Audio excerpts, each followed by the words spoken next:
प्रश्न 7।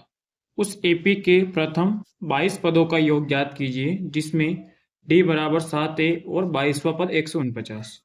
तो सबसे पहले जो दिया है वो लिखते हैं। दिया है, क्या दिया हुआ है? डी बराबर 7 और एन बराबर 22 और 22वां पद 22वां पद यानी कि ए 22 बराबर 149। ठीक है, क्या निकालना है इसमें? हमें 22 पदों का योग निकालना है। ठीक है, तो सूत्र क्या होता है हमारा? हम जानते हैं ए एन बराबर A plus N minus one into में डी। क्या दिया हमारे पास? ए 22 बराबर 149। तो ए ऐसा कैसे ही? एन का मान 22 माइनस 1 और डी का मान कितना है अपने पास? 7 बराबर 149।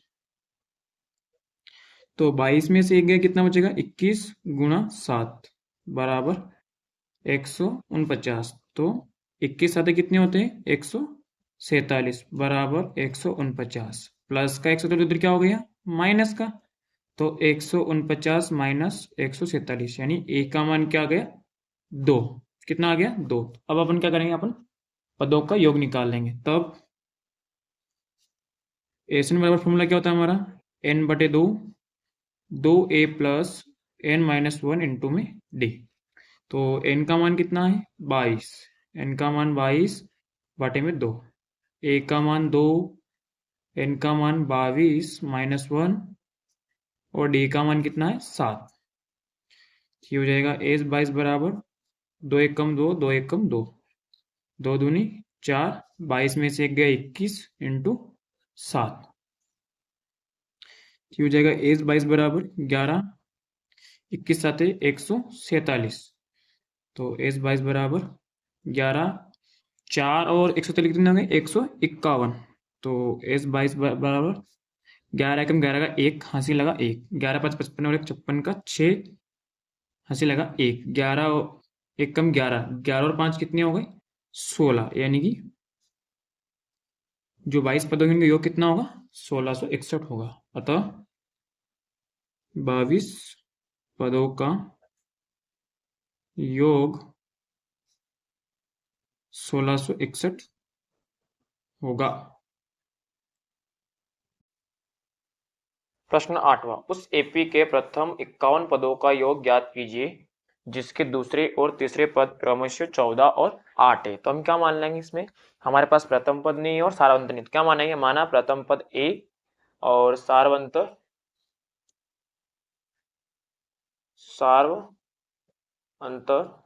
डी है। तब प्रश्न अनुसार देखो, प्रश्न सबसे पहले क्या लेने बोली? दूसरा पद यानी कि A2 बराबर कितना दिया हुआ है? 14। ठीक, फॉर्मूला क्या होता है हमारा? क्योंकि n बराबर होता है a plus N minus one into में d। तो a या n का मान कितना है? 2 माइनस 1 इंटू में d बराबर 14। तो 2 में से एक गया 1 का गुणा d में, d एक कम d यानी a प्लस डी बराबर कितना हो गया? 14। समीकरण नंबर 1। ठीक है, तथा अगला कौन सा पद दिया हुआ है? तीसरा पद। तो हो जाएगा तीसरा पद यानी A3 बराबर कितना दिया हुआ है? 18। तो A 3 माइनस 1 इंटू में D बराबर 18। तो 3 में से एक गया 2, 2 का गुणा D में 2D बराबर 18। समीकरण नंबर 2। ठीक है, क्या करेंगे हम? समीकरण 2 में से समीकरण 1 को घटाएंगे। तो समीकरण 2 में से समीकरण 1 को घटाने पर, तो समीकरण 2 है हमारे पास a प्लस 2d बराबर 18 और समीकरण 1 है a प्लस डी बराबर 14। तो चिन्ह परिवर्तन होगा माइनस माइनस माइनस, a से कैंसिल, 2d में से d गया ओनली d बचेगा और 18 में से 14 गया 4, यानी d का मान कितना आ गया? 4। और इसका मान कहाँ रखेंगे अपन? समीकरण 1 में। तो d का मान समीकरण 1 में रखने पर। तो समीकरण 1 थी हमारे पास a प्लस डी बराबर a प्लस डी बराबर 14। तो a d का मान 4 बराबर 14 प्लस का चलो उधर क्या हो गया माइनस का 4, यानी a का मान कितना आ गया अपने पास 10 में से 4 गया 14 में से 4 गया था 10। क्या निकालना था इसमें, हमें पदों का योग निकालना था। कितने पदों का 51 पदों का योग। तो फॉर्मूला होता है हमारा योग निकालने का Sn बराबर n बटे 2 a plus n minus 1 into में d। ठीक है, तो s इसमें 51 पदों को निकालना तो n का मान 51 बटे में 2, a का मान 10 प्लस n का मान 51 माइनस 1 और d का मान कितना है 4। तो ये हो जाएगा s 51 बराबर 51 बटे में 2, 10 दूने 20, 51 में से 1 गया कितना बचेगा 50 इंटू 4।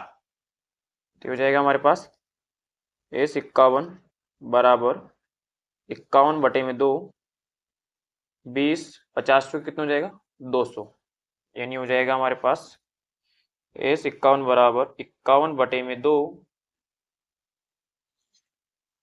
20 हो जाएगा 220, 2 एकम 2, 2 एकम 2, यानी s 51 बराबर हो जाएगा हमारे पास 51 गुणा 110।